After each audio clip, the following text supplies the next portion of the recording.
8:08 here on a Wednesday morning. I'm not talking about a bass, a bass drum, but it's 8:08 on a Wednesday morning here on the Michigan Insider. Sports Talk 1050 WTKA, online at WTK.com. And you know what that music means. Top of the 8 o'clock hour every Wednesday. We talk to my man, Marcus Ray, who, Marcus, was it 20 years ago today, or 20 years ago this week or so, that you arrived on the University of Michigan's campus? No, I was still down in Ohio, man, putting in work. So when did I didn't get to Ann Arbor until after I played in the Big 33 and the North-South game at the end of July. So I got to Ann Arbor first week of August for orientation. Okay, yeah. So that's right, because you guys got there a little later back in the day than they do typically these days. But I want to take you back. And first of all, good morning. I should have started out with the good morning, Marcus. How you doing, man? Man, I'm doing well, Sam. It's good to talk to you once again. I was looking forward to it. Yeah, I always look forward to catching up with you, Marcus, because we're able to get some real insights. I want to take you back to 1994, and you arrive on campus. You know what it's like. I mean, even then they have an idea of who the new guys are on the football team. Magnify that or multiply that by 100 if you're Jabrill Peppers, who just showed up on campus last Saturday. People know who he is.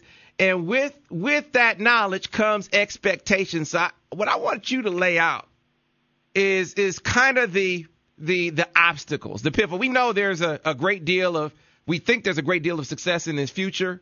He's a wonderful athlete. But the trappings, Marcus, what are the obstacles are going to be for him? Because Ira and I have talked about this before. Look, Charles didn't start out as Charles, right? You've made this point too. Charles Woodson didn't start out as Charles Woodson immediately. It took him a while to get to the Charles that we came to know. Well, first and foremost, it's a different ball game from high school to college. And going back to when I showed up, there were 6 guys in my position, and the oldest one was a sophomore. By eligibility, that was Chuck Winters and Diallo Anderson, Steve King, Clarence Thompson. So Michigan didn't even really need me to play. So I knew I was going to redshirt when I first walked in, so there wasn't a lot of expectations on me. Actually, nobody in my class really had those type of expectations. But times have changed. Freshmen play a lot earlier now. And the thing Jabrill is going to be facing is first of all, he's going to have to humble himself because because he's going to get beat in practice. Things are going to happen. He's not going to walk in the door and start. He's not going to score every time he touches the ball on a punt return. So he has to basically just learn the game. And Michigan needs him to play because he adds value right away. And as far as Charles is concerned, I think Jabrill might be a better football player exiting high school than Charles Woodson was. But I think the 3 weeks that Vance Bedford coached Charles before the season started put Charles in a position to improve his game and help us win. Because now Charles started second game of 1995, and that's the same game I started. But we both played a lot versus Virginia. And we got coached up, man. That was the key. But we were ready to play in 1995. Now, Jabrill,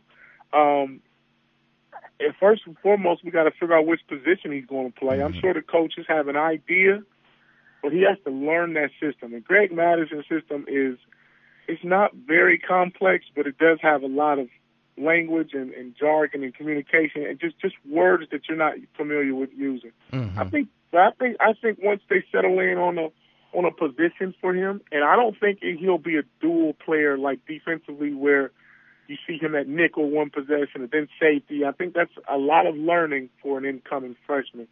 So my guess would be he'll play the safety position.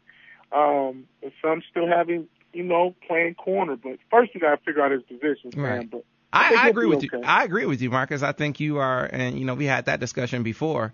I think you're on point. I think your effort to get your 4 or 5 best guys on the football field at the same time. That ultimately this year that might mean, in my opinion, I think it will mean him winding up at safety this year and maybe into corner next year. But time will tell. But Marcus, there's a progression. There's a progression for you. There's a progression for Charles. In that, yeah, it's one thing to get to the field, but you're right. You got to get through practice.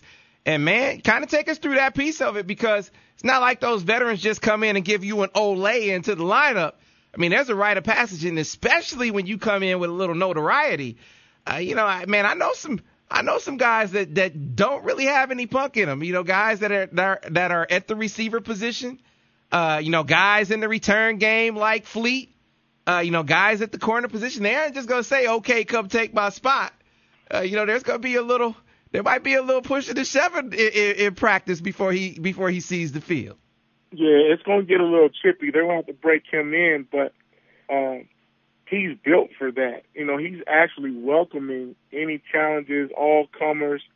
But hopefully that attitude he has will be embraced by the team as more of a he can help us win versus we're sleeping with the enemy kind of deal.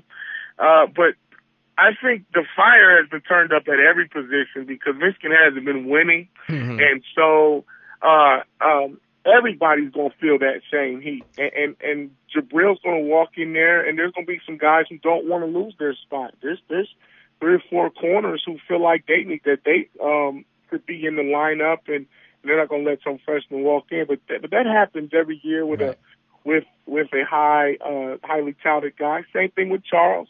He walked in there. There was a lot of fighting. The receivers wanted to, show Charles you're not who you think you are. And I could just tell by being around the program that there are some receivers that can't wait till he lines up for real in practice and let's figure this thing out. And then I think there's some defensive backs who want to show that they can play better than him, or they're not going to let him walk in the door and start. But in the end, I think the positive that will come out of this is that the receivers will get better, Jabrill will get better, and then the competition at the cornerback position or even safety will be elevated. Great stuff, Marcus. And we're talking to Marcus Ray, Rays of Light, and that insight. Here's what we hope it will be a difference, Marcus. You've talked a lot about and kind of brought us in on the dynamic that you just kind of illustrated you hope won't be there. And that's in that you guys as young guys, there was a divide between you and some of the older guys. You said there was some friction there.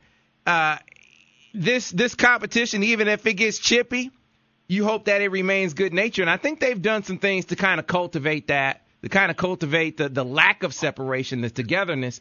Brady, he cut out that Navy SEALs trip. There's no longer a senior pit in the locker room with everyone surrounding the seniors. They're more mixed up. I'm curious, what kind of impact do you think that'll have an impact? Them trying to maybe have the team woven tighter, not just within the class, but just from top to bottom, from senior to freshman. Well, that old locker room deal, I think threw me when it was originally instituted the way it was. When you don't win, Sam, you almost gotta start reaching for stuff. Traditionally Michigan kept everything the same. The moment we started not winning Big Ten championships and things started to change, so we got to find ways to bring it back. But one of the things that Brady did was he allowed some of the players to work the football camp. Mm-hmm. Freshmen, from anywhere from freshmen to seniors. And when you start to see guys come together off the field doing other stuff, then that's where the bond happens, in my opinion. You see a Chris Wormley to a Darboh to even a Devin Gardner, and then even Freddie Canteen or even a Terry Richardson. When you start seeing faces around the program supporting what the entire movement is all about, it's not just playing, it's not just graduating, but helping coach young high school players or incoming freshmen and things like that. I thought that was a positive. But with Brady changing the locker room, he's trying to get the unity back, because sometimes seniors think that they've earned the right to be bossy and be leaders because they've been in the program longer. But as Lloyd and Gary Moeller would say, you haven't done anything. Mm-hmm. You haven't done anything to walk around here like you're special. So I think that helps too. Is one more thing I was thinking about. when you talk about positions getting chippy, I watched Chris Singletary, who was a better football player than Mike Elston. Okay, I just don't want to see this happen with Jabrill. Chris Singletary was going to start in 1995. He actually was first on the depth chart. And then his name, if I remember correctly, man, that game, his name was in the starting lineup. Yeah. I remember that. He's a fact. Now watch this. They wanted David Bowens to start, because he was better than all of them, but he wasn't ready. And physically, Dave only bench pressed 225 one time as an incoming freshman. Wow. And that, wow. Yeah, those are facts. But he was a freak athlete. He just wasn't strong physically. But what happened was Singletary got into a fight with the backup tight end because the backup tight end was best friends with a guy that played at Chris Singletary's position, and that backup tight end started that fight. Chris Singletary didn't start and never started the game as a result. And David Bowen slides in. This is on game week 1995, getting ready to play Virginia. Mm-hmm. You can go check it, baby. But I don't want to see that kind of stuff happen. When you have division on your team, then all bets are off, baby. You got to watch yourself. Because I tell you right now, if I'm a guy that's secondary, I'm going to try to have one of the receivers if the team is divided. Like, hey, man, work Jabrill, show the coaches he's a hothead so I can, stay in this line. Hey, man, I remember that. If you check the tape, if any of you have the Michigan-Virginia game on tape, if you go back and check the defensive lineup, it lists Chris Singletary's name. You're exactly right, Marcus. I remember that. Told you, Shannon. Every time, I'm telling you, even from when I knocked out them running backs or at least lifted them off their feet more, I'm never going to lie to you, baby. I'm telling you. What I'm telling you is factual, and we got documents to prove that. But Chris Singletary was the guy. And that situation ultimately changed. Everything worked out for Chris. I mean, he's doing extremely well. But I know for a fact, as far as football is concerned in college, that one incident changed the course of his career and a lot of other guys too. But that's what happens when you have division. You get backups trying to take out starters because their friends are competing with that starter. And next thing you know, and that's how it played out. Mm-hmm. Great stuff, Marcus. All right. I want to do a little rapid fire with you really, really quick. You mentioned freak athletes. Hey, man, I got a chance to talk to Jeff Hecklinski and Devin Funchess, and tell me what you think about this reported stat. 6'4 3/4, 235 pounds, 4.33 hand time. Now that was verified by Jeff Hecklinski. I'm curious, what does it mean in the grand scheme of things? Did you see it on the football field, and do you think we're going to see it on the football field this year? You're saying Devin Gardner? Those are his measurables? Devin Funchess. Oh, Funchess? Right. Well, I tell you what, the height, the weight, yep, the speed, I don't know. On Aaron Wellman's watch, on Coach Wellman's watch, that's what he had. Yeah, but it was just, I don't know. I have to see it for myself. I think Funchess is, I don't consider him a speedster. 4.3 is absolutely flying, and I haven't really seen Funchess run that fast yet, but, we haven't seen him run in 7 months so far. I'm not going to go by Coach Wellman's hand time watch. I'm not going to go by it, but I am going to go by what I see on training camp and on the field. I know Funchess is ready to play. Hopefully, mentally, he's ready to lead and catch every football instead of drop certain ones. Which he said, yeah. My thing is, it's going to be hard to check Funchess, though. I don't care if you're a corner, safety, or a linebacker. And if it is true that he's running a 4.3 now because... hand time, Marcus, hand time. You know what? Hand time, electric, to me, 4.3 is kind of still flying, and you don't hand those out very often. Mm-hmm. I just hope that if that's the case, then he dominates because there's no business why he can run past people, out-leap people, push them around. If you're 235... And you're not out there blocking corners and safeties and cracking back, like Hines Ward used to do, and he didn't weigh that much, then that's a shame. So we need to use all of those attributes to help Michigan win. And if that's the case, then he's ready to go to the next level. if that's what he so chooses, but he has to perform. The size don't mean nothing, baby. Gotcha. My man Marcus Ray. So, Marcus, we got to wrap it up. So, real quick, answer this question. Is LeBron coming home? I hope so. I hope LeBron goes back to Cleveland, man. And if he does, it'll just prove that he got that dog in him like Kobe got. Like, you know what? I don't care what the world think. I'm going to do what I want, do it my way. And that's why y'all play that music at the beginning. But I hope LeBron goes back to Cleveland. I want to see Cleveland get a championship. All right. Marcus, where can folks get their hands on Rays of Light?